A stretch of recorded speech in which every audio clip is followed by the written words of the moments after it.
Welcome to the Bitcoin Globe, day 1249, where we are counting the days down until the next Bitcoin halving. So, in 1,249 more days, the next Bitcoin halving will be upon us.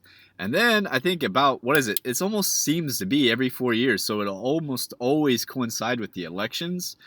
Correct me if I'm wrong there, but that's kind of interesting. The U.S. elections will coincide roughly speaking, within a few months of the next Bitcoin halving.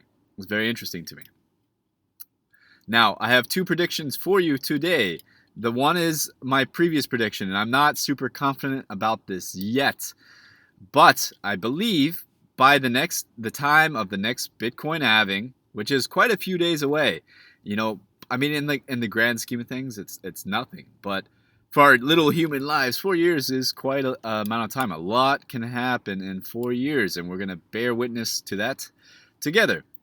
Every day in the Bitcoin world, something new and fantastic is happening, and there are down days. It's been pretty slow. This mid January has been pretty slow. Chinese New Year is coming up.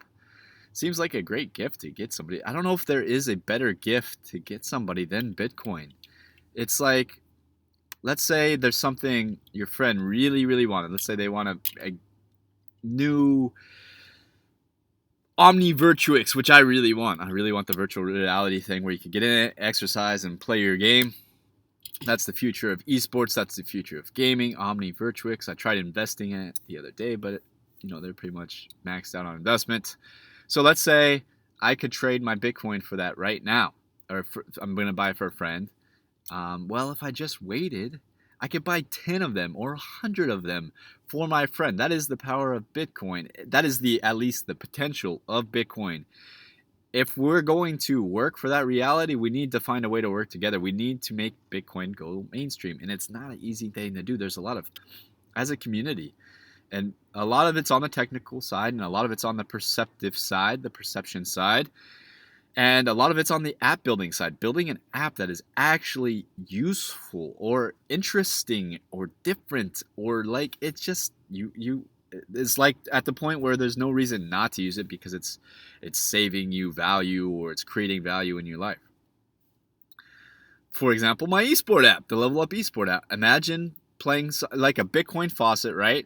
And to access, and it's a bit more, the winnings are a bit more than Bitcoin faucet. This is what I call, it was expert farming, but I feel like my app could work directly with Bitcoin if microtransactions worked. Like if you could have one Satoshi paid out without a transaction fee, or at least 100 Satoshi paid out without a transaction fee, that would be phenomenal for apps, and that would really, I believe, increase the price of Bitcoin. Because imagine all these little apps you can make. My app, for example, like where you're competing against another person in the game of your choice. Let's say you're a big League of Legends, StarCraft 2 player, any of these huge games, Overwatch. Say you're a big player of that and you want to be competitive, you want to earn money doing that. Well, it taps into this Bitcoin faucet where each time you win, each time you create a match and play against somebody, you're rewarded amount of Bitcoin. Forget the altcoin expert. I would, if I could do it, I would rather do it with Bitcoin, but the transaction fees obviously would destroy something like this. And the idea for this is like the Bitcoin. I saw an article, I think it was from CoinDesk. I'll post it. I'll try to post it in the description box. I'm not very good about using the description box because I'm busy and I don't have internet right now. Actually, that's what I really want is unlimited data for my phone so I could give internet access to this computer right now, and then I could just upload and do whatever I needed to do. I could do a lot more work just from right here from my car. Then I could, and it's nice having like peace and quiet. Like I'm on the beach, I could roll down the windows, enjoy the ocean breeze, then roll back up and work. Dude, it's almost empowering being in this. This is my office to some degree, and I'm not working for anybody, which is extremely empowering. And I don't want to. Man, I'm getting enough tips from you guys to almost live off of. I can almost live off the tips. And the thing is, I don't want to spend your tips. I want to hold on to them until they're worth more. But it's a lot of times I do need to pay for food and whatnot, and Bitcoin is useful in that regard. I use the gift app to buy my food a lot of times. My Bitcoin Visa card isn't actually working anymore, but there are other ways for me to buy stuff. I can't buy gas yet, which is unfortunate, but I can mostly use my Uber profits each week to pay for gas, my insurance today. Yeah, all this stuff, it's like you have to work in the debt-based system to have these things. But in the future, I believe that we could transform this debt-based system into something positive. So instead of being half shaded, I'm like kind of half in the shaded world right now and half in the light. And Bitcoin is the light to me. In a lot of ways, it's the light, and it's going to help empower a lot of people. Anyways, I want to get right into my notes. I'm ranting a bit, probably losing my train of thought at times, so let's get back to my notes here. Okay, have you guys tried 21.co? It's a way to earn Bitcoin. If you're, I don't know if it's going to work. It needs more. Try it out. Try out 21.co. Try to earn a little bit of Bitcoin. Do you see this working? I don't see it working right now. It needs something more. But I don't know what it is. I would really, if I was to work for 21.co, I feel like I could do big things for them, but or brainstorm for them. But it needs something more to, and who knows, maybe they're already working on it. All right. My next note is we need to start using decentralized exchanges. Try it out. Let's start talking about if you have a YouTube video, talk about your experience with using a decentralized exchange to purchase Bitcoin. This is something I would like to do. In fact, my next Bitcoin purchase, I'm going to try to do it through BitSquare, which is decentralized exchange in Bitcoin.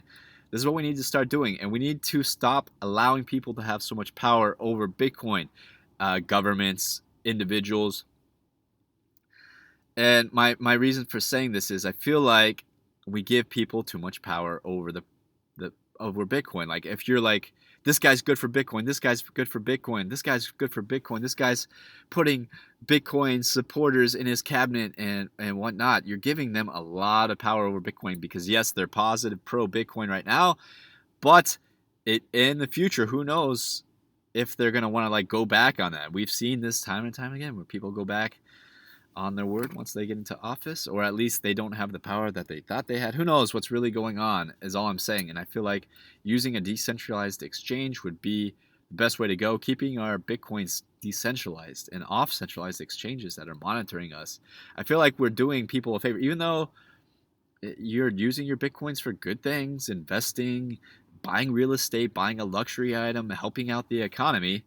You still, I feel like, in my opinion, should keep it dark, keep it private. It's your, and that's for protection, not from governments. I want to believe that governments ultimately are here to protect us and keep us safe, and whether they do that correctly or not, that's what's debatable. But when let's get into my next note. Every time I see a police drive by, it trips me out. It's just so many of them right now. But that's jobs for people. A lot of police officers aboot. Be careful driving around. Make sure you're driving safe. Okay, some other stuff I wanted to talk about. Bitwage releases full-scale Bitcoin job board. That would probably be good for me to score through. I wouldn't mind a Bitcoin job, although I don't really want to work for anybody unless it's a Bitcoin company, I feel like. So maybe that's an option for me. HK, oh, that's the big news right now. If you guys aren't tracking, HK, a Hong Kong fintech company, credit China, invest 30 million in blockchain provider Bitfury Group. That's pretty big news. 30 million investment from it. What is it? China fintech firm basically has invested 30 million into the Bitcoin space, into the Bitfury company. I saw his tweets by what's his name, George Cavitas. Correct me if I'm saying his name wrong. I'll actually try to figure that out myself. But he, said they're going to celebrate for a day because of this and then get back to work because there is work to be done. I'm doing work now. I'm trying to give you guys relevant Bitcoin information. I'm trying to update my own information. Okay. Next notes, passphrase.io. I'm interested in this. I don't quite understand it. It seems to be like an upgraded brain wallet, like a higher level brain wallet. Private online notepad. Passphrase.io, private online notepad. Enter passphrase above to get started. No account required. Private, all your data is encrypted. Safe, no cookies, tracking, or ads. Simple. All you need is your passphrase. Free. Open source. Use a long, complex passphrase that can't be guessed and is never used in any song, literature, or media. Short and common passphrases lead to high visibility, and your notepad can be overwritten by anyone who stumbles upon it. So what is this exactly, guys? Check out passphrase.io. It's very interesting. So it's my understanding it's just a notepad that is encrypted, so you could put like your Bitcoin information on this notepad, perhaps to keep it safe, maybe like a brain wallet or something like that. Uh, your passwords, who knows what exactly that is. That's it for this video.